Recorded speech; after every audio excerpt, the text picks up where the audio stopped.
So OU Mypal Yadav అని ఉన్నాడు. నిరుద్యోగ రక్షణ పేరుతోటి రాష్ట్ర వ్యాప్తంగా తిరిగి మార్పులో కీలక పాత్ర పోషించిన సో పిఎంఆర్ టీవీ యజమాని మైపాల్ యాదవ్ ఉన్నాడు. మళ్ళీ G46 నిరుద్యోగులని అండగా పెట్టుకొని రాష్ట్రంలో మార్పు రావాలని కోరుకుంటూ సో మార్పు వచ్చిన తర్వాత కూడా మళ్ళీ అదే G46 బాధితులు రోడ్ల మీద పడ్డ పరిస్థితి మనం చూస్తా ఉన్నాం. ఇక మైపాల్ అన్న ఎట్లా చూస్తా ఉన్నారు? వీళ్ళని వేసుకొని మీరు రాష్ట్ర వ్యాప్తంగా తిరిగిరు, మార్పు రావాల్సిన అవసరం ఉందని చెప్పారు. వచ్చిన మార్పులో కూడా మళ్ళీ ఈ దీక్షలు చేయాల్సిన అవసరం ఉందా? ఎంత బాధ అంటే అసెంబ్లీ ఎన్నికలు జరుగుతుంటే ఇప్పటిదాకా ఇన్ని సమావేశాలు జరిగినాయి, కనీసం ఒక్క సమావేశంలో కూడా G46 అనేది మీరు తీసుకురావడం వల్ల కొన్ని లక్షలాది మంది నిరుద్యోగులు రోడ్డున పడ్డారనే విషయము అధికార పక్షం ఇప్పటిదాకా లేవనెత్తుతలేరంటే ఏమనాలి? సీతక్కకు ఫోన్ చేసి మాట్లాడినా, సీతక్క అసెంబ్లీలో మాట్లాడాలి కదా, కనీసం ఆ టాపిక్ తీయట్లేదు ఎందుకని అడుగుతున్నా.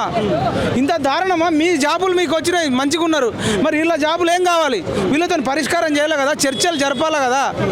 ఇట్లా చేస్తే మాత్రం కాంగ్రెస్ పార్టీ మీద కూడా తీవ్రంగా యుద్ధం చేయాల్సి ఉంటుంది రాము. సో వీళ్ళే కదా ఇప్పుడు ఆనాడు మార్పు రాకముందుకు గవర్నమెంట్ కాంగ్రెస్ పార్టీ రాకముందుకు వీళ్ళంతా సంఘీభావం తెలిపిన వాళ్ళు. ఏ క్యాబినెట్లో అయితే ఇప్పుడు శ్రీధర్ బాబు కావచ్చు, రేవంత్ రెడ్డి కావచ్చు, సీతక్క కావచ్చు క్యాబినెట్ హోదాలో ఉన్నారు, వాళ్ళందరూ వీళ్ళకి సంఘీభావం తెలిపిన వాళ్ళు కదా. ఎందుకు ఈ అంశం వాళ్ళకి ఎందుకు గుర్తుకులేదని మీరు అనుకుంటా ఉన్నారు? నాకు అదే డౌట్ వస్తుంది అన్న. ఇప్పుడు అసలు ఇంత మరి దున్నపోతు మీద వర్షం పడ్డట్టు ఉంది. ఇన్ని సమస్యల మీద మాట్లాడినప్పుడు ఈ సమస్య మాట్లాడండి, అసలు ఏం చేస్తారో చెప్పాలి కదా. అసలు ఏమీ చెప్పట్లేదు అంటే కేర్లెస్, నెగ్లిజెన్స్ ఎక్కువ ఉంది. లేకపోతే ఈ 16 జిల్లాల వాళ్ళు ఏమన్నా తిరుగుబాటు చేస్తారు అనుకుంటున్నారా? ఏమనుకుంటున్నారో మనం ఏమంటున్నాం, అక్కడోళ్ళతో ఇక్కడోళ్ళతో G46 వ్యతిరేకంగా ఉన్న వాళ్ళతో అనుకూలంగా ఉన్న వాళ్ళతో ఇద్దరిని కూర్చుంటే పెట్టండి. అక్కడ ఒక 4 అడ్వకేట్లను పెట్టుకోండి, ఇక్కడ 4 అడ్వకేట్లను పెట్టుకోండి.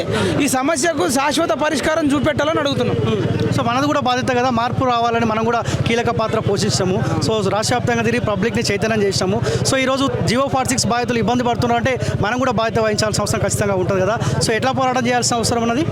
అదే నాకు ఫోన్లు చేసి అడుగుతారు, అన్న మీరు ఓటేయమంటే ఓటేసినాం, ప్రతిపక్షాలకు ఏమన్నాం, ప్రతిపక్షాలు గెలిచినాయి, మీరు ఏం పట్టించుకుంటలేరు అని పాపం ఎక్కడికక్కడ రోడ్ల మీద అడుక్కోవాల్సిన బతుకులు అవుతున్నాయి. అంటే ఎంత దారుణం అన్నా.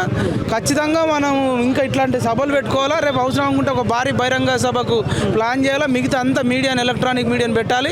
వీళ్ళు మర్యాద వినకపోతే జంతర్ మంతర్ దగ్గర కూడా ఢిల్లీకి వెళ్ళి ట్రైన్లలో అయినా చేయాల్సిన అవసరం ఉంటుంది. కానీ దీని మీద అయితే పరిష్కారం మనం చూపించాలి. స్వయాన రాష్ట్ర ముఖ్యమంత్రి హామీ ఇచ్చిండు కదా, వీళ్ళందరూ కలిసి సందర్భంలో నేను రద్దు చేస్తాను బలమైన హామీ ఆయనే ఇచ్చిండు. ఒక ముఖ్యమంత్రి హోదాలో కూర్చుండు, ఆయన మీద కూడా బాధ్యత ఉంది కదా, చాలా పనికిరాని విషయాలలో ఇన్వాల్వ్ అవుతా ఉన్నాడు. వీళ్ళేమో రోడ్ల మీద ఇంకా ఆందోళన చేస్తా పరిస్థితి అనిపిస్తుంది. అదే అన్ని విషయాలు హరీష్ రావు మీద ఈయన లేస్తున్నాడు, ఈయన మీద హరీష్ రావు లేస్తుండు, కేటీఆర్ మీద లేస్తుండు.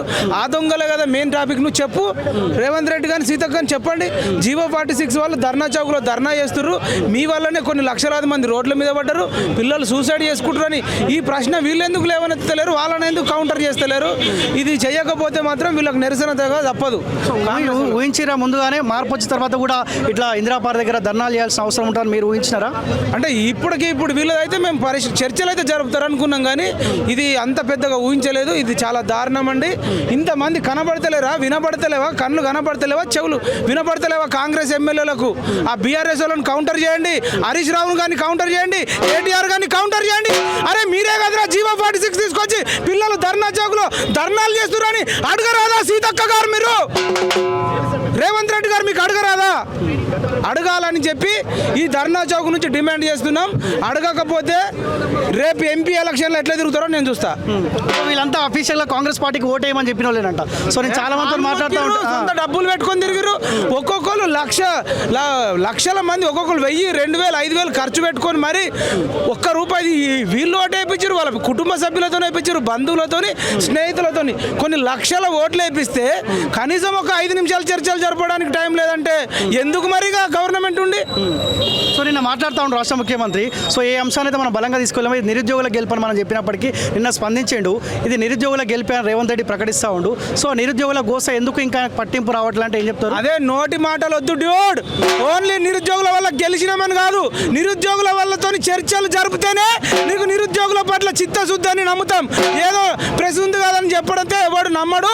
నువ్వు చర్చలు G46 మీద జరపకపోతే నిరుద్యోగ ద్రోహిగా కూడా ప్రకటిస్తామని చెప్తున్నాం.